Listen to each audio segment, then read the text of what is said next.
Assalamualaikum warahmatullahi wabarakatuh. Halo semuanya, kembali lagi di podcast SMP Negeri 17 Mataram. I'm Ilmira and I will be your host for this third episode.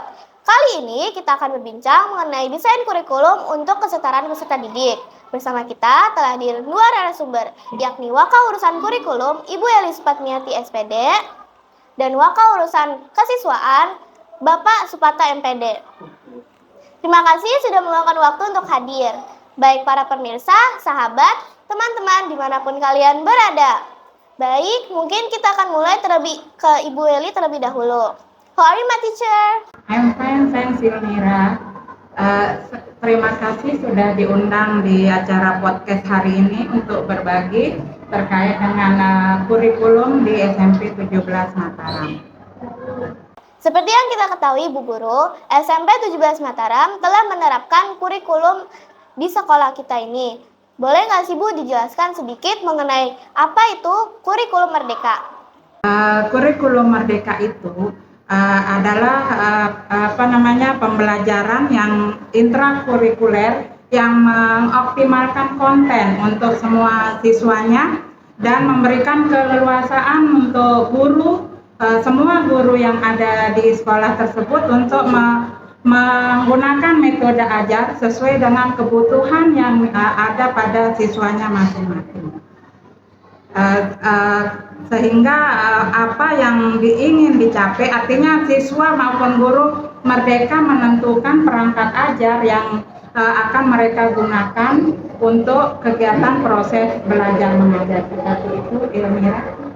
Baik Bu Guru, Ilmira pernah mendengar bahwa salah satu semangat dalam pembelajaran kurikulum merdeka ialah penyelenggaraan pembelajaran inklusif. Apa sih yang dimaksud dengan pembelajaran inklusif, Bu Guru? Ya, pembelajaran inklusif itu di sini adalah tidak hanya pembelajaran yang ditujukan untuk siswa berkebutuhan khusus. Jadi maksudnya di sini pembelajaran inklusif itu adalah setiap siswa berhak mengikuti semua proses pembelajaran sesuai dengan kebutuhan dan minat belajar mereka. Artinya di sini siswa dengan tipe belajar yang berbeda bisa mengikuti proses pembelajaran dengan disiapkan perangkat pembelajaran khusus sesuai dengan tipe belajar yang mereka miliki, kemudian minat, bakat, serta kompetensi siswa yang dimiliki oleh siswa selama kegiatan proses belajar mengajar. Mantap Bu Guru Eli. Nah, sekarang saya ke Pak Guru Supata. Pak Guru, tadi kita sudah sama-sama saling mendengar terkait pemaparan dari Bu Eli terkait definisi dari kurikulum merdeka. Nah, yang ingin saya tanyakan ke Pak Guru Olan sebagai Wakil Urusan Kesiswaan ialah apa peran utama bagian kesiswaan untuk mendukung siswa SMP Negeri 17 Mataram untuk tercapainya tujuan dari kurikulum merdeka ini? Baik, anakku Ilmira, terima kasih. Pertama Pak Guru ucapkan terima kasih sudah ada di tempat ini, podcast SMP 17 yang luar biasa, mendukung apa yang ada di kurikulum. Saya terutama sekali dari kesiswaan. Pertama, kami dukung dari segi penegakan disiplinnya. Karena kalau yang di kelas kan sudah terbentuk oleh kurikulum nih. Jadi Pak Guru arahkan untuk anak-anak di dalam penegakan disiplin sehingga dia nanti belajar sesuai dengan apa yang sudah dijadwalkan. Yang kedua, dari kesiswaan itu membuat program-program ekstrakurikuler yang mendukung program-program kurikulum. Yang ketiga, di samping menyiapkan jadwal disiplin, dari kesiswaan juga menyiapkan tata tertib sekolah. Ya, tata tertib sekolah ini adalah salah satu cara agar kurikulum itu berjalan, anak-anaknya bisa berpendidikan dengan baik, maka kegiatan di sekolah itu pun berjalan dengan baik. Itu anakku terkait dengan cara dari saya kesiswaan mendukung program dari kurikulum. Itu saja. Baik, luar biasa sekali Pak Guru. As a student at SMP 17 Mataram, I'm so proud of our program and our achievement. Nah, sekarang saya ke Bu Eli. Ibu Eli, saya pernah mendengar mengenai pembelajaran berdiferensiasi. Apa sih yang dimaksud dengan pembelajaran berdiferensiasi? Gini maksudnya ya, Elmira, tadi seperti sudah disampaikan oleh Pak Olan bahwa sekolah kita ini terbuka untuk semua kalangan, baik kalangan yang berkebutuhan khusus maupun yang dalam kondisi normal. Jadi di sini dengan adanya siswa berkebutuhan khusus itu tidak hanya cacat pada fisik, bisa juga terjadi disleksia istilahnya ya bagi siswa yang kesulitan belajar, kemampuan mereka untuk memahami itu jauh di bawah rata-rata, tapi sekolah membuka diri untuk semua itu. Disitulah dia nanti akan berperan pembelajaran inklusif itu, di mana siswa yang berkebutuhan khusus ini dihargai dengan memberikan juga pengajaran yang sifatnya khusus bagi mereka. Jadi tidak ada pengecualian untuk semua siswa yang inklusif, dia khusus mendapat pembelajaran sesuai dengan kemampuan mereka. Ya, bagi yang kurang bisa membaca, seperti program yang sudah kita laksanakan sekarang, ada program literasi yang itu ada pembimbingan khusus juga untuk siswa yang disleksia istilahnya.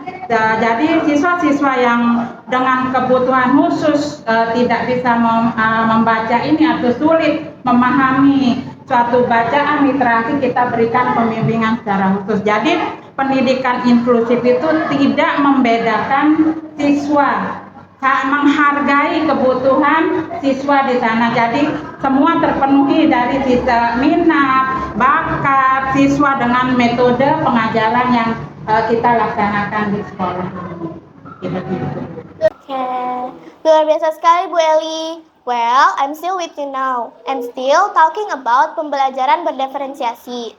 What I would like to know is, can you tell me about manfaat sekaligus tantangan-tantangan dalam pembelajaran berdiferensiasi? Manfaat kita dalam melaksanakan pembelajaran diferensiasi ini memang yang sekarang banyak yang menyebutkan istilahnya tidak berdiferensiasi, selain itu juga terdiferensiasi. Itu yang kemarin disampaikan juga saat kami mengikuti forum guru diskusi, bahwa ada istilah baru lagi, terdiferensiasi. Tapi sebenarnya intinya sama. Pembelajaran diferensiasi ini manfaatnya jadi setiap siswa dalam proses pembelajaran itu dipenuhi haknya sesuai dengan kebutuhan, minat dan kompetensi yang mereka miliki. Jadi itu manfaatnya di sana. Jadi semua siswa mengikuti semua proses pembelajaran sesuai dengan kebutuhannya. Kemudian dari sisi yang lain juga, dengan adanya pembelajaran berdiferensiasi ini ada dipersonalisasi istilahnya di situ. Jadi guru menyiapkan audio, video, kemudian siswa sesuai dengan tipe belajarnya mengikuti setiap kegiatan proses pembelajaran di kelas. Tapi di balik kebermanfaatannya itu ada tantangan ini, khususnya buat kita para guru. Tantangan besar ketika proses pembelajaran diferensiasi ini kita laksanakan. Yang pertama tantangannya itu ini kita membutuhkan waktu yang banyak, ya. Karena untuk menyiapkan beberapa kegiatan dalam satu kelas ketika proses pembelajaran itu, kita harus mengelompokkan dulu siswa sesuai dengan tipe belajarnya, kemudian kita memberikan mereka kegiatan-kegiatan yang sesuai dengan kemampuan kompetensi mereka. Kemudian tantangan lain juga ini waktu, membutuhkan waktu yang lumayan banyak dari pra penilaian, artinya ada diagnostik awalnya nanti sampai dengan assessment, karena itu benar-benar untuk siswa yang jumlahnya besar seperti yang ada di sekolah kita yang sampai jumlahnya 38 sampai 40 itu, ya, membutuhkan waktu yang cukup banyak untuk menyiapkan semua kebutuhan kita ketika mengajar di kelas. Itu tantangan terbesar bagi kita sebagai guru ketika melaksanakan pembelajaran diferensiasi. Itu sepertinya untuk manfaat dan tantangannya yang dihadapi oleh Bapak Ibu gurunya ini. Great, Bu Eli. Great, Bu Eli. Nah, para pemirsa, kita semakin tahu dan semakin paham dengan apa yang dijelaskan oleh Bu Eli tadi. And now, back to Bapak Supata. Masalah atau kasus yang sedang marak di sekolah adalah kasus bullying. Apa strategi yang digunakan untuk mengatasi kasus bullying? Nah, ini kalau bicara bullying ini Pak Guru sangat tertarik anakku, karena salah satu dosa besar pendidikan yang marak sekarang ini diperlihatkan di mana-mana adalah terkait dengan bullying yang menimbulkan masalah dari semua lini. Jadi sekolah kita, alhamdulillah, akhir-akhir ini sangat-sangat konsen dengan pencegahan bullying di anak-anak. Terutama sekali dari yang sudah kita lakukan, kita mengundang dari pihak kepolisian, kemudian mengundang dari lembaga-lembaga terkait juga, diantaranya dari LPA, untuk menjelaskan bagaimana bahaya bullying di sekolah, bagaimana cara pencegahannya dan sebagainya. Di samping itu juga mengundang para psikolog-psikolog untuk menguatkan kepada anak-anak kita ketika ada mungkin di antara teman-temannya yang pernah terkena kasus bully, itu penindakan secara cepat kita berikan, baik di BK, kemudian tindak lanjutnya kadang kita undang psikolog-psikolog ternama.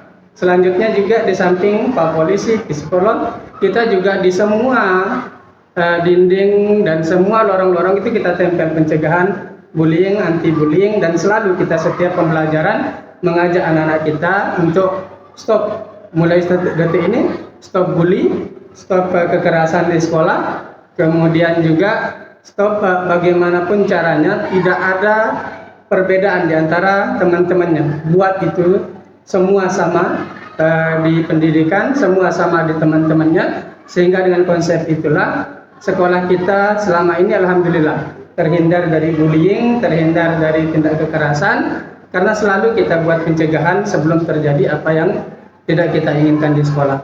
Itu yang selama ini terus kita galakkan di sekolah anak-anakku, di samping dari Pak Polisi, di kelas juga kita kuatkan, di pembelajaran juga semua Bapak Ibu guru memasukkan terkait dengan stop bully ini. Itu anak-anakku.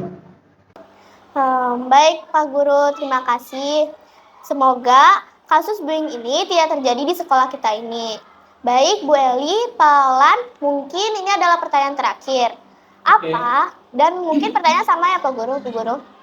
Apa harapan Bapak untuk kedepannya untuk sekolah kita ini, terutama untuk teman-teman Ilmira, siswa dan siswi SMP 17 Mataram? Maybe we can start from Bu Eli. What is your expectation for these schools? Okay. I have a great expectation ya dengan diterapkannya kurikulum merdeka, kemudian di sana ada pembelajaran berdiferensiasi yang menyebabkan yang membuat pembelajaran jadi lebih bermakna dan siswa lebih senang untuk belajar karena disesuaikan dengan kemampuan mereka. Harapan terbesar Bu Guru di sini adalah siswa-siswa peserta didik di SMP 17 bisa berkembang lebih baik lagi, kemudian tingkat kompetensinya lebih tinggi, persaingannya dengan siswa-siswa di luar SMP 17 Mataram lebih tinggi lagi tingkat kompetisinya ya. Ya, kita tetap berusaha untuk tetap mengikuti setiap kompetisi yang ada di Kota Mataram ya.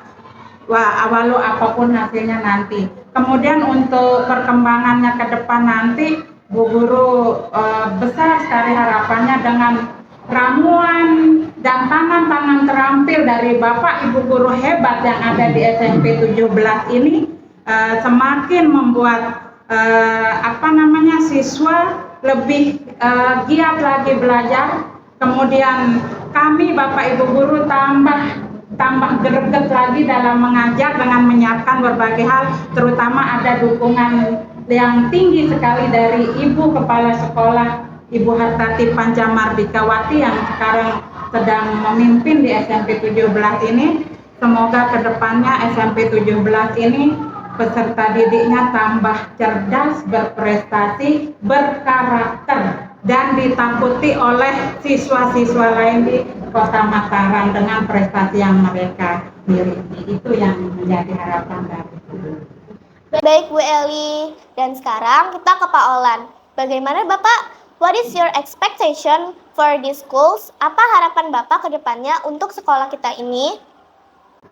Sudah 24 tahun sekolah ini berdiri, anakku. Dari selama berdirinya ada sekitar 4-5 tahun ini luar biasa perkembangannya. Dari terakhir ini alhamdulillah peningkatan siswa di sekolah kita ini luar biasa. Maka Pak Guru berharap ke depan, pertama disiplin kita dikuatkan dari semua lini, semua warga sekolah, termasuk juga dari Bapak Ibu guru, terutama juga dari anak-anakku. Kita akan kuatkan disiplin. Yang kedua, program-program sekolah itu perlu kita tingkatkan. Banyak kegiatan ekskul yang sudah kita lihat prestasinya luar biasa.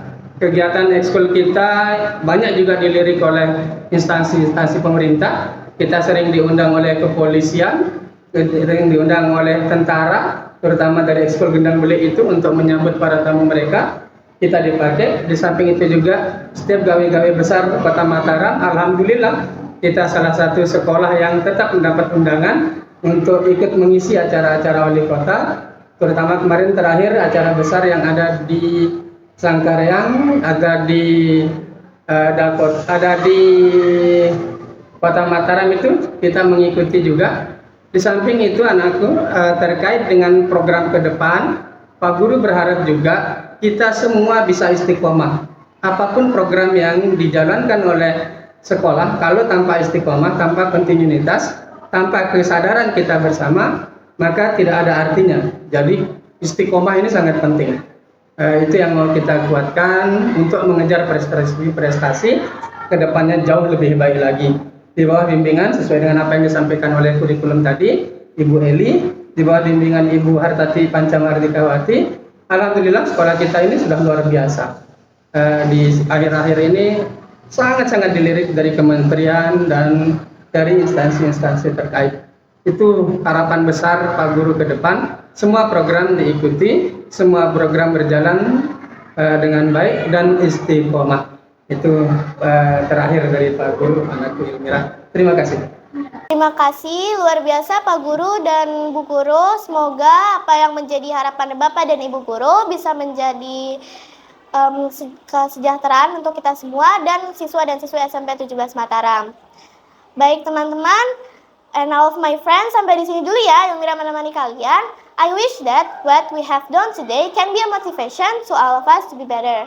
Saya Ilmira, mewakili siswa dan siswi SMP 17 Mataram, pamit undur diri. Wassalamualaikum warahmatullahi wabarakatuh. See you in the next podcast. Bye-bye. Sebelum ditutup, Ilmira, jangan pernah bosan untuk mengundang kami di kegiatan-kegiatan berikutnya. Terima kasih, ini sangat-sangat penting untuk kita suarakan ke depannya bagaimana SMP 17 Mataram. Terima kasih anakku atas semuanya. Ikan juga saya ucapkan terima kasih. Assalamualaikum warahmatullahi wabarakatuh.